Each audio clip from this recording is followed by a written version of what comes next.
Angelo De Leon nangakong pagbubutihin ang paglilingkod sa Pasig. Alright, kung di pa kayo nakapalo, follow and share lang po para sa news update. Nagpapasalamat ang actress politician na si Angelo De Leon sa lahat ng mga nagbigay suporta sa kanya sa pagiging konsehal ng 2nd District ng Pasig City. Sa kanyang Facebook post ay ipinahayag ng aktres ang kanyang pasasalamat sa mga Pasigueño lalo't siya ang nangunguna sa botohan bilang konsehal. Buong puso tayong nagpapasalamat sa tiwalang ibinigay ninyo sa akin upang magsilbi muli para sa ikalawang termino saad ni Angelo.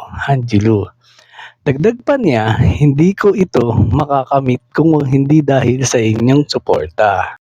Pangako ni Angelo, mas lalo niyang gagalingan ang kanyang pagbibigay serbisyo sa mga mamamayan ng Pasig. Asahan ninyo na mas lalo pa nating pagbubutihin ang tapat gawa serbisyo para sa bawat Pasigueño. Tuloy-tuloy lang ang Pasig sa mabuting paggogobyerno sa ipan ng aktres.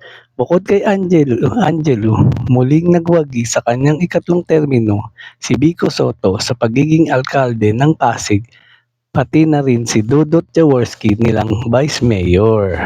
At yan ang totoo. Alright. Thank you for watching po. Follow for more video. Salamat!